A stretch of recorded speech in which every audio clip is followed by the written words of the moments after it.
Assalamualaikum warahmatullahi wabarakatuh. Perkenalkan, nama saya Delvi Ramadhani dari kelas 3C dengan NPM 2475563. Hari ini saya akan menjelaskan tentang jenis-jenis perusahaan supaya lebih mudah kita bagi pembahasannya menjadi dua, yaitu berdasarkan kepemilikannya dan berdasarkan jenis usahanya.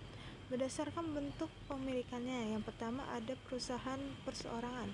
Perusahaan perseorangan adalah perusahaan yang dimiliki oleh satu orang saja. Semua keputusan, modal, keuntungan, sampai kerugian ditanggung sendiri oleh pemiliknya.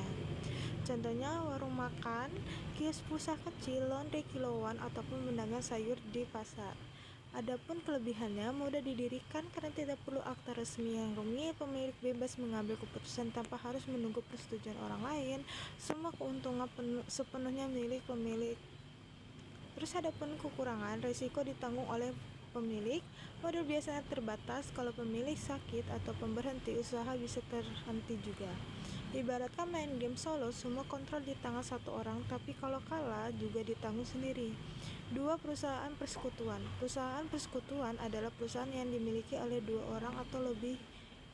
Mereka bekerja sama dalam mode tenaga dan pemikiran, lalu hasilnya dibagi sesuai kesepakatan.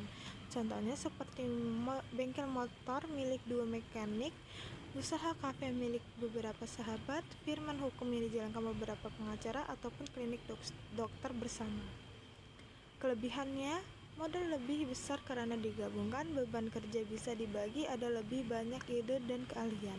Adapun kekurangannya, bisa terjadi konflik jika tidak ada kesepakatan yang jelas, risiko bisa ditanggung bersama, bahkan sampai ke harta pribadi anggota persekutuan. Ibaratnya main futsal, butuh kerja sama tim, kalau ada yang salah langkah bisa mempengaruhi semuanya. 3. Perusahaan perseroan, PT ataupun PT. Perseroan terbatas atau PT adalah perusahaan yang modalnya berasal dari saham pemilik perusahaan, adalah para pemegang saham, dan tanggung jawab mereka terbatas hanya pada jumlah modal yang ditanamkan.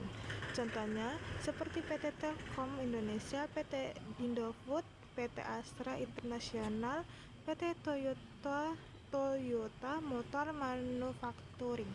Kelebihannya, modal besar karena berasal dari banyak investor, kalau rugi tanggung jawab pemilik terbatas, tidak sampai mengorbankan harta pribadi, kelangsungan perusahaan tidak tergantung pada satu orang, bisa terus berjalan walaupun pemilik berganti. Ada kekurangannya, yaitu proses pendirian rumit dan harus mengikuti aturan hukum. Pengelolaan lebih kompleks karena melibatkan banyak pihak. Pemegang saham biasanya tidak ikut campur langsung, sehingga ada jarak dengan pengelolaan perusahaan. Ibaratkan seperti konser, kita beli tiket ataupun saham. Kalau konser sukses, kita ikut senang atau dapat dividen, tapi kalau gagal, rugi kita hanya sebesar harga tiket yang dibeli. Selanjutnya ada berdasarkan jenis usaha. Yang pertama, perusahaan jasa. Perusahaan jasa tidak menjual barang, melainkan pelayanan atau keahlian. Jadi yang dibayar adalah hasil kerja, manfaat, atau kenyamanan. Contohnya Gojek atau transportasi online, rumah sakit atau layanan kesehatan, PLN penyediaan listrik, salon kecantikan, ataupun tempat kursus lainnya. Kelebihannya, tidak perlu stok barang, bisa langsung menghasilkan pendapat dari keahlian. Kekurangannya, sangat tergantung pada kualitas layanan dan kepercayaan pelanggan. Sulit berkembang kalau tenaga ahli terbatas, ibaratnya tukang pijat yang dijual bukan barang tapi rasa nyaman setelah dipijat. 2. Perusahaan dagang. Perusahaan dagang adalah perusahaan yang kegiatannya membeli barang lalu menjual kembali tanpa mengubah bentuk barang tersebut. Keuntungannya didapatkan dari selisih barang beli dan harga jual. Contohnya Indomaret, Alfamart, Minimarket, Gramedia atau toko buku, toko baju di pasar ataupun mall. Kelebihannya, proses usaha lebih sederhana karena hanya beli dan jual. Biasa cepat berputar kalau barang laku. Kekurangannya, persaingan ketat tergantung pemasok barang, rugi jika stok menumpuk dan tidak laku. Ibaratnya jadi makelar, tugas menghubungkan produsen dan konsumen.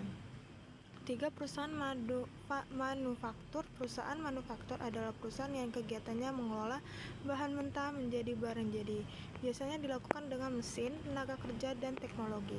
Contohnya PT Indofood, tepung diolah jadi mie instan. PT Mayora, kopi dan gula dijadikan biskuit, permen, minuman. PT Toyota Motor Manufaktur membuat mobil. Kelebihannya bisa menghasilkan barang dalam jumlah besar, harga per unit lebih murah karena produksi massal. Kekurangannya membutuhkan modal besar, perlu tenaga kerja banyak, dan manajemen yang kompleks. Tergantung pada pemasakan bahan mentah.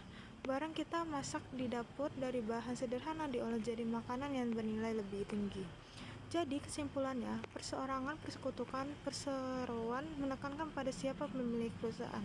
Jasa dagang manufaktur menekankan pada apa yang dikerjakan perusahaan. Perusahaan bisa sangat kecil seperti warung di depan rumah, bisa menegakkan seperti kafe bersama teman, ataupun bisa lebih besar seperti perusahaan multinasional. Semua punya peran penting dalam ekonomi karena penyediaan barang, jasa, dan lapangan kerja bagi masyarakat. Sekian, terima kasih. Wassalamualaikum warahmatullahi wabarakatuh.